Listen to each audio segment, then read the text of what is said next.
പാലക്കാട് വാളയാർ ആൾക്കൂട്ട ആക്രമണത്തിൽ കൊല്ലപ്പെട്ട രാംനാരായണന്റെ കുടുംബത്തിന് 30 ലക്ഷം രൂപ നഷ്ടപരിഹാരം നൽകും. മന്ത്രിസഭാ യോഗത്തിന്റേതാണ് തീരുമാനം. മുഖ്യമന്ത്രി വാർത്താ സമ്മേളനത്തിൽ തീരുമാനം പ്രഖ്യാപിക്കും. ആർ ശ്രീജിത്ത് തിരുവനന്തപുരത്ത് ചെയ്തു. ശ്രീജിത്ത്, അങ്ങേറ്റം നടുക്കമുണ്ടാക്കിയ ഒരു കൃത്യമായിരുന്നു ആ കൊലപാതകം. ആ കൊലപാതകത്തിൽ ആ കുടുംബത്തിന്റെ ആവശ്യവും നഷ്ടപരിഹാരമായിരുന്നു. ഇപ്പോൾ ആ നഷ്ടപരിഹാരത്തിന് സർക്കാർ അനുമതി ലഭിച്ചിരിക്കുന്നു. വിശദാംശങ്ങൾ.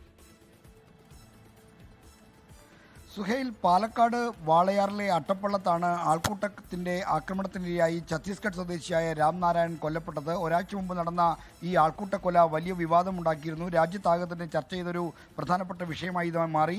ആൾക്കൂട്ടക്കൊലയ്ക്ക് ഇരയായ രാംനാരായണന്റെ കുടുംബത്തിന് നഷ്ടപരിഹാരം നൽകണമെന്ന് കുടുംബമടക്കം ആവശ്യപ്പെട്ടിരുന്നു. ഈ ആവശ്യം പരിഗണിച്ചാണ് ഇപ്പോൾ സർക്കാർ ധനസഹായം പ്രഖ്യാപിച്ചിരിക്കുന്നത്. ആൾക്കൂട്ടക്കൊലയ്ക്ക് ഇരയായ രാംനാരായണന്റെ കുടുംബത്തിന് 30 ലക്ഷം രൂപ നഷ്ടപരിഹാരം നൽകാനാണ് മന്ത്രിസഭാ യോഗത്തിന്റെ തീരുമാനം. അവർ കുടുംബം ആവശ്യപ്പെട്ടത് 25 ലക്ഷം രൂപ നഷ്ടപരിഹാരം നൽകണമെന്നായിരുന്നു. എന്നാൽ അതിനേക്കാൾ 5 ലക്ഷം രൂപ കൂട്ടി 30 ലക്ഷം രൂപ നൽകാനാണ് മന്ത്രിസഭാ യോഗം തീരുമാനമെടുത്തിരിക്കുന്നത്. നേരത്തെ ഛത്തീസ്ഗഡ് സർക്കാരും രാംനാരായണന്റെ കുടുംബത്തിന് 5 ലക്ഷം രൂപയുടെ സഹായം പ്രഖ്യാപിച്ചിരുന്നു. എന്തായാലും മുഖ്യമന്ത്രിയായിരിക്കും ഈ സർക്കാരിന്റെ തീരുമാനം ഇന്ന് പ്രഖ്യാപിക്കാൻ പോവുക. മുഖ്യമന്ത്രി ഇന്ന് വൈകുന്നേരം മന്ത്രിസഭാ തീരുമാനങ്ങൾ അറിയിക്കുന്നതിന് വേണ്ടി വാർത്താ സമ്മേളനം വിളിച്ചിട്ടുണ്ട്. ലോകത്തെവിടെയായാലും ഏത് സമയത്തും 24 വാർത്തകളും ഓഗ്മെന്റഡ് റിയാലിറ്റി പാക്കേജുകളും എക്സ്പ്ലെയിനറുകളും വിശദമായി കാണാൻ ഞങ്ങളുടെ യൂട്യൂബ് ചാനൽ നിങ്ങൾക്ക് സബ്സ്ക്രൈബ് ചെയ്യാം.